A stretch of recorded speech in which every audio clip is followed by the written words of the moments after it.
बहू बेटी में भेदभाव, आज की कहानी। भाभी, आप यहाँ किचन में हैं, चलो ना, बाजार नहीं जाना क्या? परसों राखी है, बस आज का दिन है, कल ऑफिस जाना है तो समय ही नहीं मिलेगा। इस नेहा ने अपनी जेठानी संजना से कहा, पर मैंने तो राखी को कुरियर से भिजवा दिया है। वह संजना की बात को बीच में काटते हुए आश्चर्य से स्नेहा ने पूछा, भेज दी मतलब आप राखी पर जाओगी नहीं? आपका तो मायका पास है और आप घर नहीं जाती पारस और रोहित भैया को राखी बांधने? नहीं, मुझे 3 साल हो गए राखी और भाई दूज पर अपने मायके नहीं गई। कहते हुए संजना की आंखें भर आईं, जिन्हें छुपाने के लिए वह दीवार की तरफ मुड़ गई। भाभी, आप मुझे बताओ, क्यों नहीं जाती? कुछ गंभीर बात है या आप नहीं बताना चाहती हो? मैं आप पर दबाव नहीं डालूंगी, स्नेहा ने पूछा।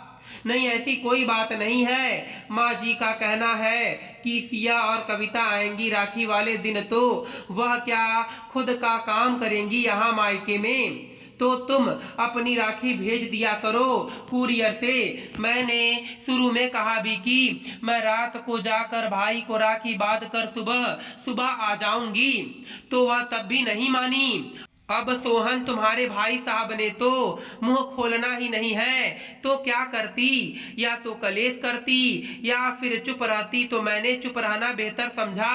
अब संजना का जैसे बांध टूट गया, वह बिलख पड़ी। स्नेहा तो कुछ बोल ना पाई, पर इतना तो समझ गई, यही स्थिति अब कल फिर से रिपीट होने वाली है।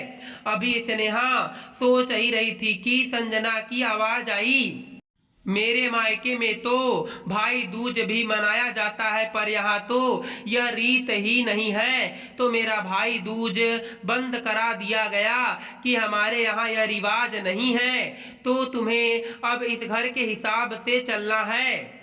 यानी मैं अब अपने भाइयों का तिलक भी नहीं कर सकती। लेकिन सिया हर भाई दूज पर यहाँ आती है। उसने अपने ससुराल में कहा है कि हम तो भाई दूज मनाते हैं, पर उसके ससुराल में भी भाई दूज नहीं मनाया जाता, लेकिन वह झूठ बोलकर सारा दिन यहाँ बिता जाती है। बेटियों का तो मायका है, पर बहू का क्या? कहते हुए संजना फिर से रोने लगी। स्नेहा ने जेठानी को चुप कराया। स्नेहा की शादी अमन से 8 महीने पहले हुई थी, तो जाहिर है कि उत्साह भी कुछ ज्यादा ही था। संजना की शादी हुए 3 साल हो गए, उनकी 2 साल की बिटिया भी थी। दोनों बहुएं कामकाजी थी, आपस में दोनों समझदारी व प्यार से चलती थी। सासू माँ निर्मला जी को दोनों का बहन पना पसंद नहीं आया, पर उन्हें आराम मिल रहा था तो चुप रह जाती थी। बड़ी बहू संजना पर उनका पूरा कंट्रोल था। संजना का पति सोहन माँ के आगे जुबान नहीं खोलता था।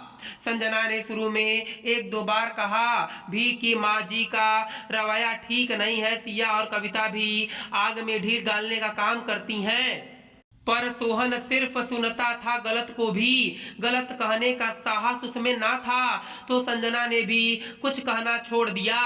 रात को खाना खाते समय स्नेहा ने सासू माँ से कहा, माँ जी परसों राखी है, मैं और भाभी कल आधा दिन में बाजार चली जाएंगी, राखी मिठाई और गिफ्ट भी लाना है, तो कल यह काम करते हुए आएंगे, आपको कुछ मंगवाना हो तो बताइए। निर्मला जी ने खाते हुए अपना हाथ रोक लिया। तुमने अपनी राखी अभी तक भेजी नहीं, कुरियर से संजना ने तुम्हें बताया नहीं? राखी वाले दिन तुम कैसे जा सकती हो? सिया और कविता को भी तो आना है। तो निर्मला जी की बात बीच में काटते हुए स्नेहा बोली, हाँ तो आए ना, उन्हें किसने मना किया है? वह अपने मायके, हम अपने मायके, क्यों भाभी? कहते हुए स्नेहा ने संजना की तरफ देखा। संजना की सांस ऊपर नीचे होने लगी, बोली, कुछ नहीं तो क्या त्योहार वाले दिन दोनों अपने मायके आकर यहाँ काम करेंगी? निर्मला जी ने गुस्से में पूछा, क्यों काम क्यों करेंगी? हम सुबह सुबह सब कुछ तैयारी करके जाएंगे, बस रोटी बनानी होगी तो वह तो बन ही जाएगी। भाभी मेरे साथ चली जाएंगी, रास्ते में ही उनका मायका पड़ता है, उन्हें वहां उतार दूंगी और शाम को हम साथ में आ जाएंगे।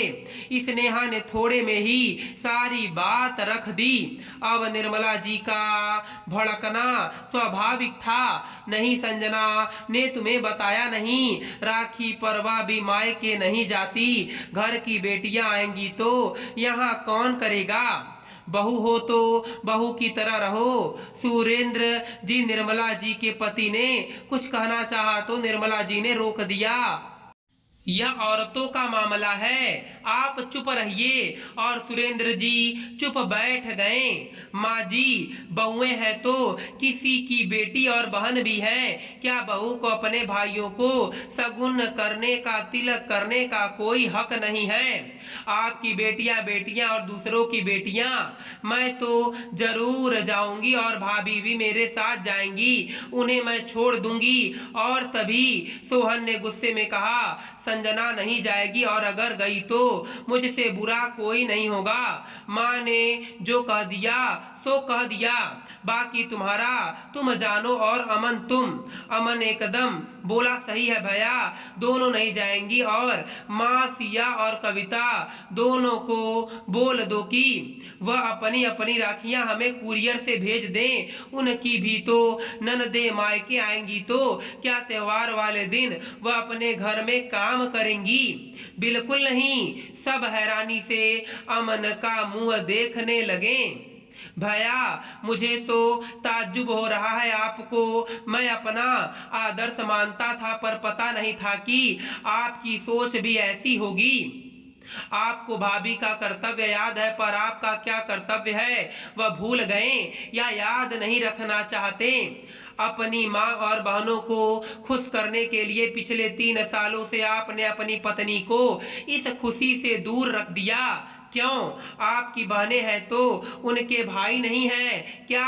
और माँ, आपने बरसों पहले हमारी बुआ जी का आना बंद करवा दिया था। पिताजी ही जाते थे राखी बंधवाने, तब आपने एक बेटी का यहाँ आना बंद कर दिया था और अब बहुओं का जाना बंद करना चाहती हैं। तो ठीक है, फैसला आप करो। अगर इस घर की बहुएं नहीं जाएंगी तो आपकी बेटियां भी नहीं आएंगी। वह राखी अपने घर बनाएंगी या फिर यह 2 बेटियां भी अपने मायके जाएंगी। और यह कहता हुआ अमन कमरे से बाहर चला गया। कुछ देर की चुप्पी के बाद सुरेंद्र जी ने कहा, अमन ठीक बोल रहा था और अब दोनों घर की बेटियां अपने अपने मायके जरूर जाएंगी। दोस्तों, मैं उम्मीद करता हूं कि आपको यह कहानी पसंद आई होगी। फिर मिलेंगे आपसे अगली कहानी में। आप सभी का धन्यवाद।